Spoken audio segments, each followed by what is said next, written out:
তুমি যখন প্রত্যেক দিন ঘুমাতে যাও, ফজর টাইম যখন হয়, আসসালাতু খায়রুম মিনান নাওম, আমি আল্লাহ প্রত্যেকজন বান্দার দরজার মধ্যে একজন করে ফেরেশতা পাঠাই। ফেরেশতার হাতের মধ্যে একটা খাজিনা থাকে, ওই খাজিনার মধ্যে আমি আল্লাহ রিজিক পাঠাই।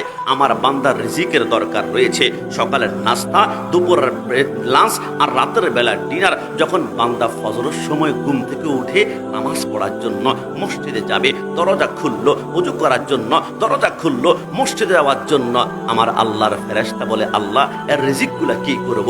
আমার আল্লাহ বলে, বান্দা যেহেতু ফজর টাইমে দরজা খুলেই ফেলেছে, তাহলে বান্দার ঘরের ভিতরে রিজিকগুলা নিক্ষেপ করে তুমি আসমানে চলে আসো। আল্লাহ চলে আসলাম, কিন্তু 6টা বেজে গেল, 6:30 বেজে গেল, সূর্য উঠে গেল, 7টা বেজে গেল, ফজরের সময় আমার মাথার নিচে শিমুল তুলার বালিশটা আমি সরাই না, 5 ওয়াক্ত নামাজের প্রথম নামাজে আমি দরজা খুললাম না। ফেরেশতা বলে, আল্লাহ 7টা বেজে গিয়েছে, বান্দা তো ঘুম থেকে উঠে না, 8টা বেজে গিয়েছে, দরজা খুলে না, 9টা বেজে গিয়েছে, ফজর নামাজের কোনো খবর নাই, আল্লাহ এর রিজিক আমি কোথায় দিব? দরজাই তো বান্দা খুলে না, দরজাই তো বান্দা খুলে না। আমার আল্লাহ বলে, বান্দা যেহেতু রিজিকগুলা নেয় নাই, তাহলে তুমি পাহাড়ে নিক্ষেপ করো। ওই পাহাড়ে নিক্ষেপ করলে ওইখান থেকে কলা গাছ হয়, জাম গাছ হয়, কাঁঠাল গাছ হয়, পেঁপে গাছ হয়। আমার আল্লাহ বলে, বান্দা, এ ফেরেশতা, তুমি এবার একটা কাজ করো, তোমার যেই বান্দার রিজিক নিতে আসে না, সমুদ্রের 1 কিলোমিটারের ভিতরে যারা আছে ওদের রিজিকগুলা নদীতে নিক্ষেপ করো। ওইখান থেকে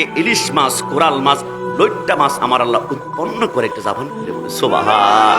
আপনি খেয়াল করেছেন, চট্টগ্রাম ইফিজেড যারা জব করে গার্মেন্টসে, একদিন না গেলে একদিনের বেতন কাটা, 2 দিন না গেলে 2 দিনের বেতন কাটা। আমার আল্লাহ যদি বলে, ফজরের নামাজটা পড়ো নাই, 2 মিনিটের জন্য তোমার অক্সিজেন আমি আল্লাহ বন্ধ করব শাস্তি হিসাবে, আপনি আর আমি কিন্তু লাশ হয়ে যাব।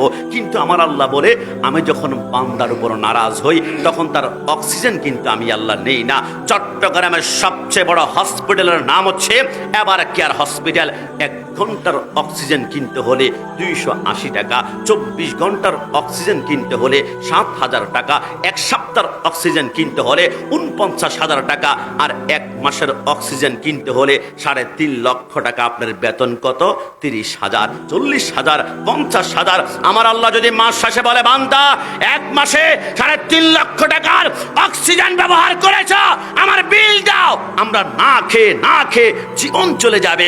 আল্লাহ বলে, আমি যখন বান্দার উপর নারাজ হই, তখন তার রিজিক আমি রাখবো, নিঃশ্বাস রাখবো, চোখ রাখবো, ঠোঁট রাখবো, রক্ত চলাচল বন্ধ হবে না।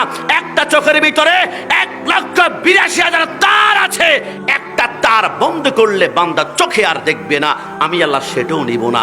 তবে বান্দার উপরে যখন নারাজ হব, তখন একটা জিনিস আমি আল্লাহ বান্দা থেকে উঠিয়ে নিয়ে যাব। আল্লাহ কি? আমার আল্লাহ বলে, ওয়াল্লাযীনা ইয়াবিতুনা লিরাব্বিহিম সুজদান ওয়া কিয়ামা। বান্দার উপরে যখন নারাজ হব, তখন তার মধ্য থেকে আমি আল্লাহ সিজদা উঠিয়ে নিয়ে যাব।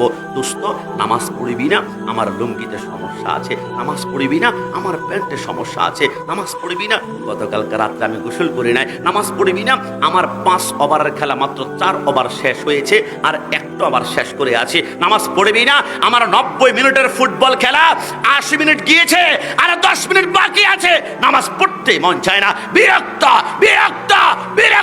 মনে করবেন আল্লাহ নারাজ।